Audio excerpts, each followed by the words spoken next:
Le Sénégal aime se présenter comme une vitrine démocratique en Afrique de l'Ouest. Des alternances politiques historiques, une tradition de débat public et une société civile dynamique nourrissent cette réputation. Pourtant, derrière cette façade institutionnelle, une réalité plus complexe persiste. Le code électoral sénégalais est devenu au fil des décennies un terrain de confrontation stratégique entre les acteurs politiques. À chaque cycle électoral, les règles changent, les interprétations se multiplient et les institutions sont accusées de servir des intérêts partisans plutôt que l'intérêt général. Le problème fondamental n'est pas seulement juridique, il est politique. Le code électoral, censé garantir l'équité du scrutin, est régulièrement utilisé comme un levier de contrôle du pouvoir. Depuis les années 1990, presque toutes les grandes élections sénégalaises ont été précédées de modifications du cadre électoral. Officiellement, ces réformes visent à moderniser le système ou à renforcer la transparence. Mais dans les faits, elles apparaissent souvent comme des ajustements stratégiques destinés à avantager le pouvoir en place ou à affaiblir l'opposition. Cette logique crée un climat de méfiance permanent et chaque réforme devient suspecte parce qu'elle intervient dans un contexte de compétition politique intense. Les partis d'opposition dénoncent régulièrement des lois taillées sur mesure, tandis que le gouvernement justifie ses décisions par la nécessité d'assurer la stabilité institutionnelle. Le résultat est paradoxal. Au lieu de consulter la démocratie, les réformes répétées du code électoral contribuent à fragiliser la confiance des citoyens envers les institutions. L'introduction du système de parrainage électoral constitue probablement l'illustration la plus emblématique de cette manipulation présumée du code électoral. Présenté comme un mécanisme destiné à limiter les candidatures fantaisistes, le parrainage impose aux candidats à l'élection présidentielle de recueillir un nombre important de signatures citoyennes réparties sur le territoire national. Sur le principe, plusieurs démocraties disposent des mécanismes similaires, mais au Sénégal, son application a suscité de vives critiques.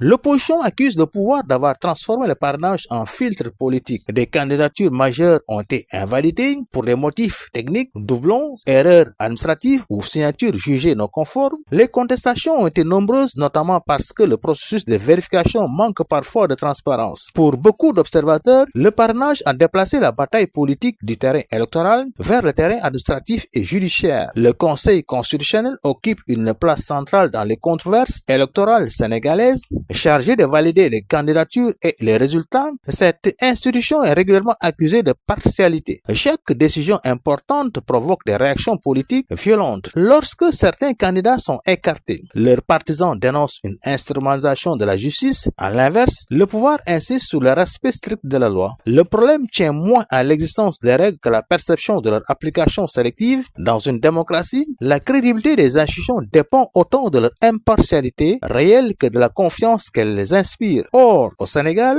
cette confiance semble de plus en plus fragilisée. Ces dernières années, plusieurs figures de l'opposition ont été confrontées à des procédures judiciaires ayant eu des conséquences électorales majeures, condamnation, inéligibilité, poursuites pour diffamation, corruption ou troubles à l'ordre public. Les affaires se sont multipliées dans un climat de forte polarisation politique. Le pouvoir affirme agir au nom de l'état de droit. L'opposition, elle, parle de judiciarisation de la vie politique. Et cette situation alimente un sentiment de frustration chez une partie de la population, notamment chez les jeunes, qui considèrent que les institutions servent davantage à neutraliser les adversaires qu'à arbitrer équitablement la compétition démocratique. Le Sénégal traverse aujourd'hui une crise de confiance institutionnelle profonde. Le code électoral est devenu de plus en plus qu'un simple texte juridique. Il représente désormais un champ de bataille politique.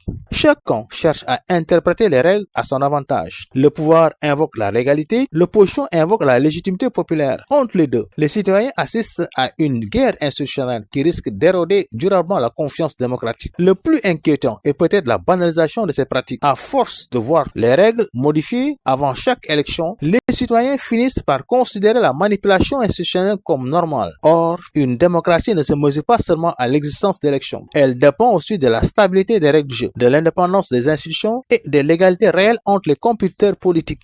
Lorsque le code électoral devient un instrument stratégique plus qu'un cadre neutre, la démocratie perd progressivement son sens. Le Sénégal dispose encore de nombreux atouts, une société civile active, une presse relativement libre et une forte culture politique. Mais ces acquis ne suffiront pas. Dans une réforme profonde de la gouvernance électorale, plusieurs pistes reviennent régulièrement dans le débat public. Renforcer l'indépendance du Conseil constitutionnel, stabiliser durablement le code électoral, limiter les réformes à l'approche des scrutins, garantir une transparence totale dans le traitement des candidatures, instaurer un dialogue politique permanent entre majorité et opposition. La démocratie sénégalaise ne pourra se consolider que lorsque les règles électorales cesseront d'être perçues comme des armes politiques.